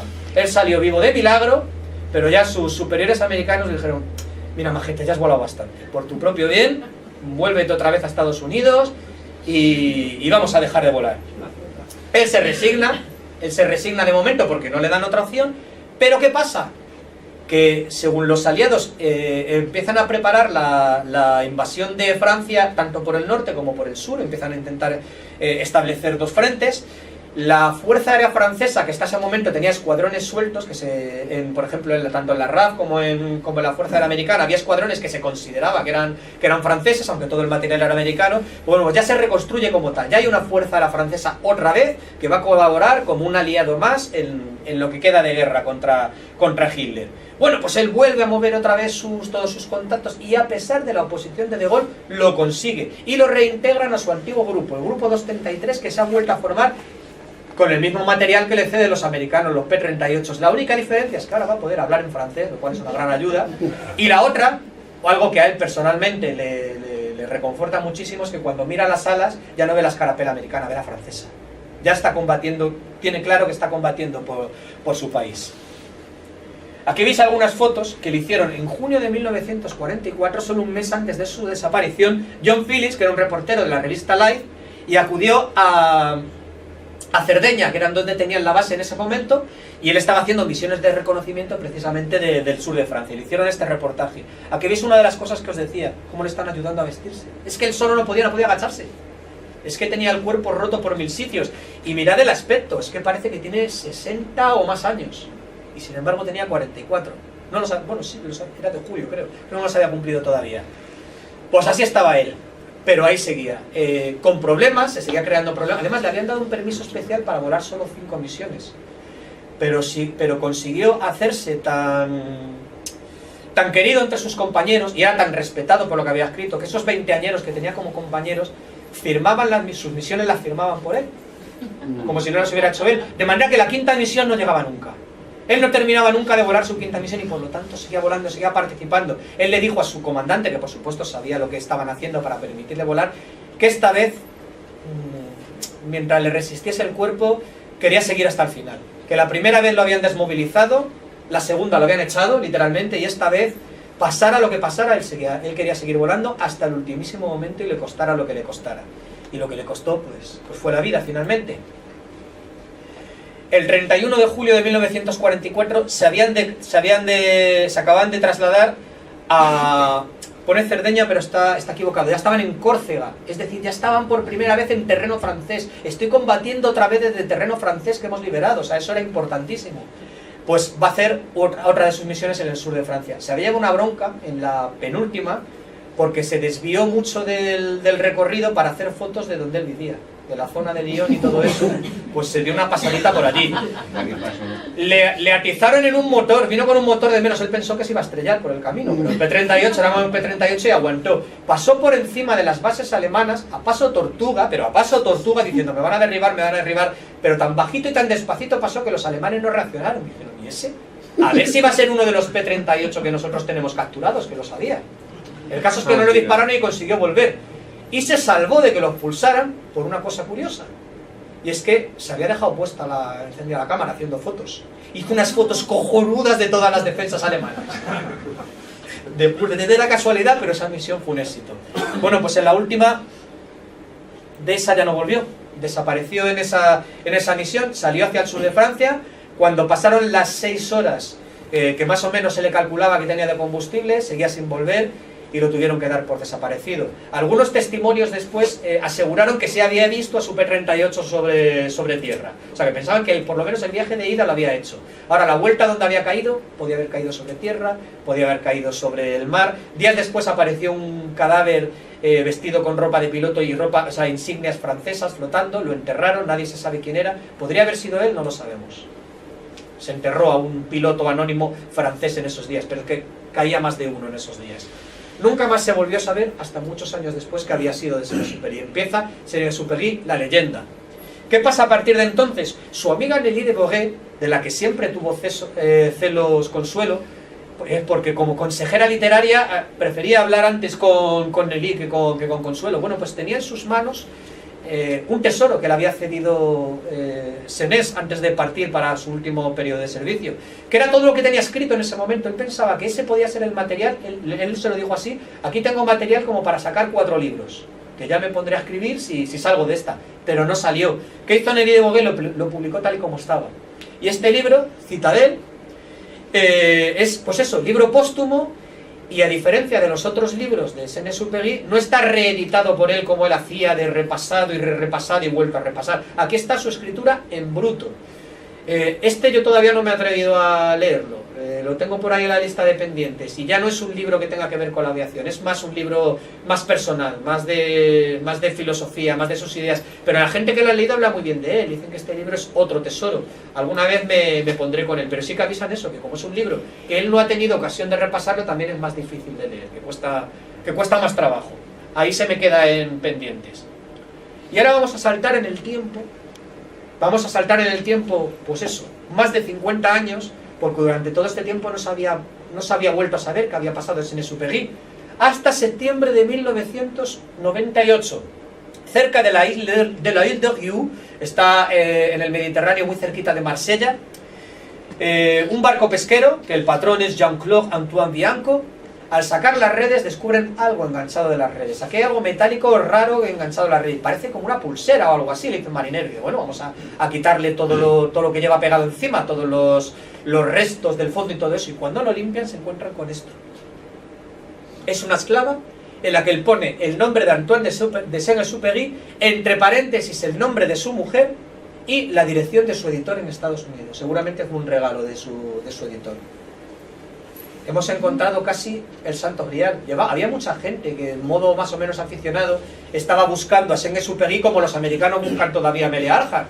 Pues con Saint-Exupéry pasaba lo mismo. Solo que con Saint-Exupéry había más esperanzas, porque el Mediterráneo no tiene la profundidad que tiene el Pacífico, donde desapareció Amelia Earhart. Y digamos que había menos sitios donde buscarlo. Bueno, pues había aparecido. Pero vete a saber dónde. Han pasado las redes y en los fondos del Mediterráneo, cerca de la costa, están llenos de restos de la Segunda Guerra Mundial. Bueno, pues hubo una serie de buceadores que se dedicaron a buscarlo. Y uno de ellos, en el año 2000, 2 años más tarde, lo consiguió. Fue muy difícil porque ya os digo que había muchos restos y restos que se entremezclaban, pero este tío hizo una búsqueda realmente profesional. Dijo, no estoy buscando un avión cualquiera, estoy buscando un P-38 y tampoco un P-38 cualquiera, un P-38 F-5, la versión de reconocimiento que es diferente de todas las demás. Necesito encontrar unos restos, o bien encuentro el morro donde van las cámaras, porque es ese P-38, en lugar del armamento en el morro, en lugar de sobresalir por ahí todas las ametralladoras, estaban las cámaras, o encuentro el tren de aterrizaje. Que la pata delantera del tren de aterrizaje, precisamente porque necesitaban espacio para alojar las cámaras, era diferente a la de los otros P-38. Y él había revisado registros por todas partes y había llegado a la conclusión de que solo 3 P-38 de ese tipo habían desaparecido en el Mediterráneo. Y de esos 3, los restos de otros 2 estaban localizados. Dijo, si encuentro uno, es el mío. Y al final llegó con él. Encontró esa pata del tren de aterrizaje y se quedó convencidísimo de que eso era el avión de Saint-Exupéry. Pero es resto arqueológico, en ese momento se considera como resto arqueológico. Hubo que esperar todavía 3 años más para que el gobierno francés diera permiso para sacar a la superficie esos restos. Eso de sacar a la superficie unos restos arqueológicos lleva mucho burocracia. En España a lo mejor habrían sido más años todavía. ¿No crees? ¿Eh? La burocracia fue necesaria. También, ¿tú crees? Bueno, pues... No, Pues si lo consiguieron sacar en 3 años, yo creo que fue por Saint-Exupéry. El caso es que sacaron esos restos y hasta que el Instituto de Investigación Oceanográfica, no sé exactamente el nombre, es una cosa así, pasó otro año más estudiando esos restos hasta que llegaron a la conclusión de que efectivamente ese era el avión de Saint-Exupéry. De hecho, esos restos ahora están expuestos en un museo, no sé exactamente dónde están, pero son difícilmente reconocibles. Si no te dicen que eso es un P-38, no lo sabes porque están muy destrozados. El avión parece ser que en el contacto contra el agua, o sea, se estrelló de forma violenta y el avión debió explotar, debió reventar en 1000 pedazos. ¿Qué le pasó? Hay muchas tesis. Durante mucho tiempo se ha hablado de que podría haber sido un suicidio, de que él usó el avión para suicidarse, porque efectivamente depresión tenía primero por lo que le estaba haciendo De Gaulle, ¿no? que seguía vendiendo esa imagen de Saint-Exupéry como traidor a la patria, pero por otro por su propio estado físico. Él se encontraba viejo, se encontraba cansado, se encontraba que no podía seguir el ritmo de sus compañeros, bebía muchísimo para soportar los dolores. Pues ¿por qué no? Podría haberse suicidado. Yo no lo creo. No lo creo porque no coincide con ese espíritu que él mismo en sus libros defiende, que la rendición es lo último. En ese peripecia que pasó con Prevost en el desierto, solo se enfadaron una vez. Una vez en la que Prevost se lamentó de no tener un revólver para poder acabar con su situación antes. Y Saint-Exupéry se cabreó muchísimo en ese momento. Se le pasó enseguida, pero se cabreó muchísimo. Rendirse nunca, mientras nos quede un hálito de esperanza tenemos que seguir luchando. Un tío que dice eso no se suicida, a mí no me cuadra. Otra posibilidad es otra de sus despistes, otra cagada con el altímetro. Ya se había cargado un P-38 de esa manera, pues a lo mejor podría haber sido, y la otra es que lo derribaran. Hay varios candidatos. El último que ha salido a la luz es Horst Ripper, este antiguo as alemán, que fue de los pocos que sobrevivió a la guerra. Pues cuando salieron a la luz todos estos restos y volvió a salir en los periódicos, pues otra vez a rescatarse la noticia de cómo había desaparecido Saint-Exupéry, él sacó sus diarios de vuelo y en esos diarios de vuelo constaba que el 31 de julio por la mañana había derribado un P-38 con insignias francesas al sur de Francia. Y decía, pues he podido ser yo. Y dijo más, dijo, yo había leído En tierra de los hombres antes de la guerra y yo admiraba mucho al hombre que había escrito ese libro. Si yo llego a saber que el piloto que va pilotando ese avión podría ser Saint-Exupéry, jamás habría disparado. Eso dijo después de 50 y tantos años, pero el hecho es que lo dijo. No sabemos si fue. En esos restos no se encontraron agujeros. Él dice que le dio en las alas. Los restos estaban esparcidos en un espacio de aproximadamente 2 millas a la redonda y por supuesto no se rescataron todos los restos. No podemos descartar que efectivamente en alguno de esos restos que no han salido sí que estuvieran las pruebas de que efectivamente se había llevado una descarga. Horst Ripper dice que en una de las alas. No lo sabemos, pero en el fondo nos da igual cuál fue la causa física de la desaparición de Saint-Exupéry. Él murió dejando su obra, dejando su legado y además dejando su ejemplo. Él decía que para poder escribir, para poder hablar de algo, primero hay que vivir. No puedes hablar de algo que no ha conocido. Y si él quiere hablar del tipo de virtudes, por ejemplo, que defendía un piloto de guerra, él no podía quedarse en retaguardia escribiendo y haciendo artículos. Él tenía que estar ahí. Y eso fue lo que finalmente le costó la vida. Así a modo de epílogo, Consuelo, poco después de la muerte de Saint-Exupéry, hablamos del año 46-47, escribió sus propias memorias. Y las llamó las Memorias de la Rosa. ¿Por qué? Todo el mundo coincide en el que el personaje de la Rosa del Principito, esa Rosa que es tan presumida, que es tan vana ella, tan egoísta, digamos, pero a que el Principito siempre quiere volver, o sea, se ha marchado del planetoide porque no aguanta, no es capaz de convivir con la Rosa y sin embargo está deseando volver con ella. Pues siempre se ha dicho que esa Rosa es Consuelo y ella está de acuerdo con esa versión, es que yo soy la Rosa del Principito. Y escribió estas memorias, pero se negó a que fueran publicadas mientras ella estuviera en vida. Entonces ella murió en el año 70 y pico en Francia, ella tenía problemas de asma, pues fue de eso lo que murió, y hasta el año 2000 o así no se publicaron estas memorias. No las he leído, sí que he visto en el YouTube algunas entrevistas de ella en las que cuenta cosas de su vida con Saint-Exupéry. Por ejemplo, algo que conocemos que hacía, que a las 3 de la mañana perfectamente la podía despertar de un codazo, encender la luz y decir, tienes que leer esto, y le ponía delante las 3 últimas páginas que había escrito, se ponía a leerlas en voz alta y es que la examinaba. O sea, no, a ver, dime qué opinas, qué te ha parecido. Ella cuenta que se cogió la costumbre de aprenderse algún párrafo de memoria de lo que leía para decirle, sí, precisamente me ha gustado mucho cuando dices esto de... Y entonces él se quedaba tranquilo y dice, vale, me has escuchado. Fuera la opinión positiva o no, me has escuchado, es suficiente, puedes seguir durmiendo, ¿no? Pues así era este tipo tan peculiar. En Francia, por supuesto, admiradísimo, sobre todo por el Principito, siempre lo pinta con el Principito. Esta estatua está en Lyon, muy cerca de la casa donde él nació, que no se conserva, pero digamos que lo más cerca posible que han podido, en la plaza de Villecourt, han puesto esta estatua que a mí me parece preciosa, ¿no? Porque representa sus dos facetas. El aviador, él siempre fue un aviador toda su vida, y su Principito, que fue su legado. Y con esto hemos terminado.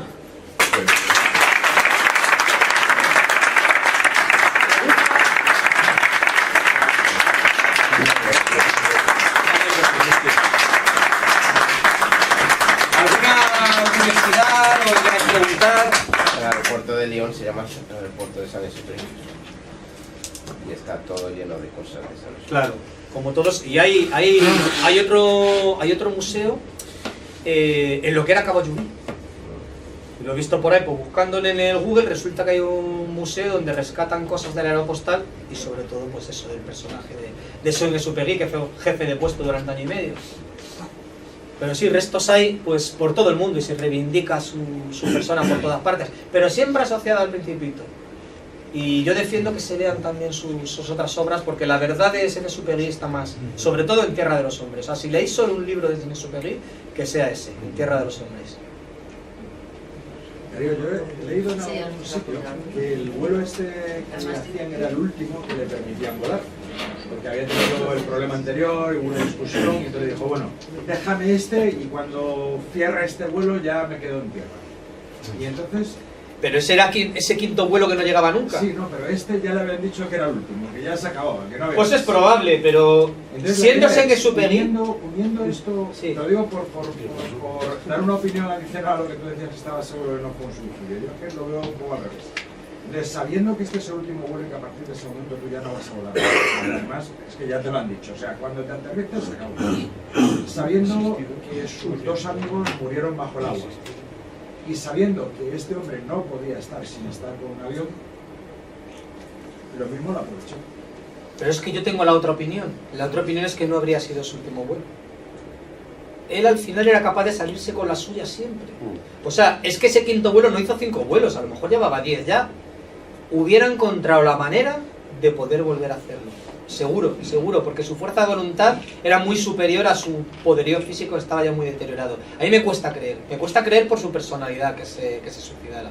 Evidentemente no lo sabremos nunca, no lo podemos descartar, pero o sea, después de haberle leído sus palabras, a mí me cuesta creer que ese tío pudiera llegar a ejecutar la idea de suicidarse.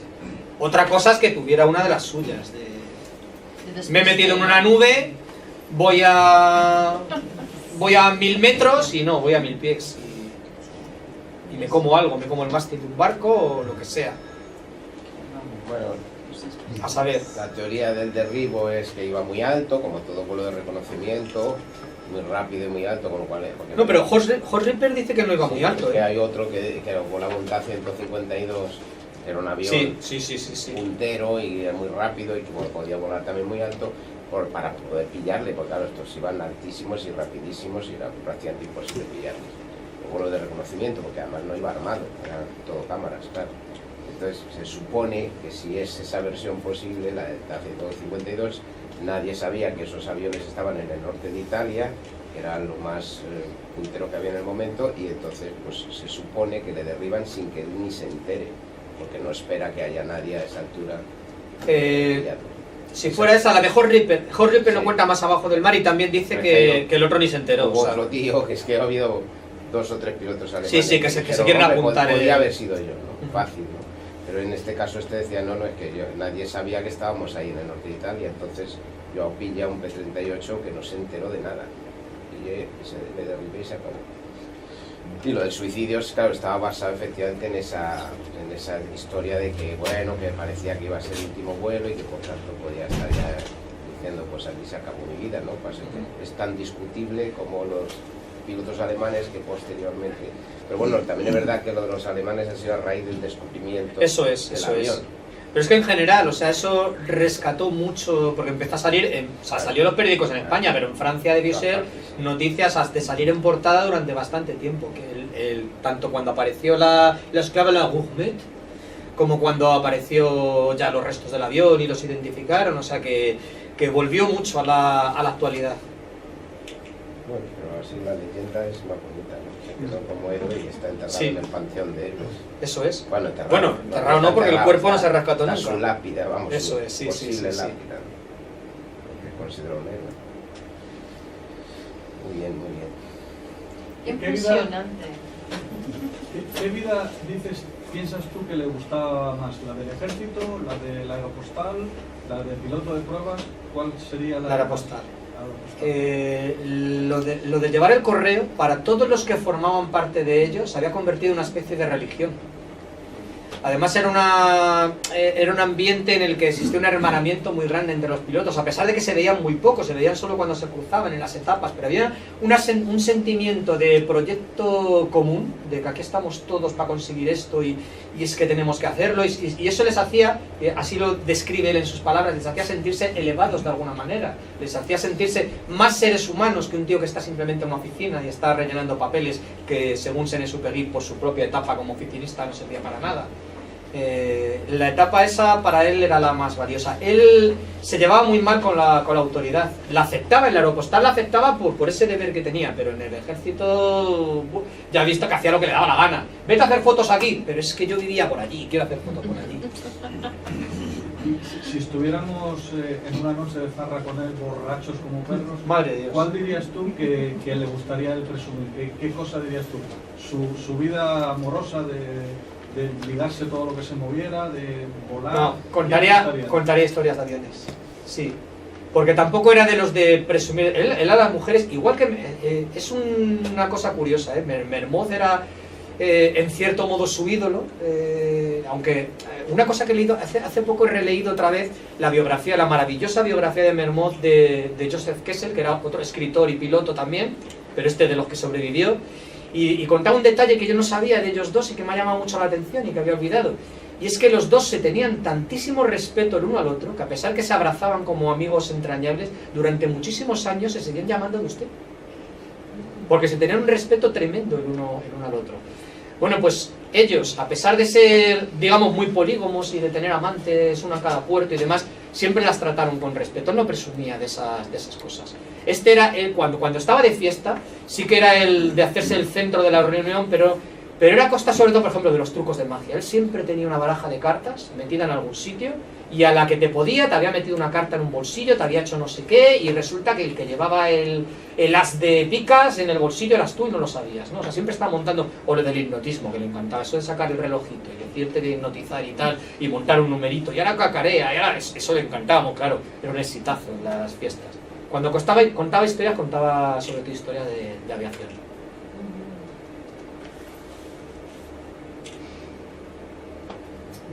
Pues hala.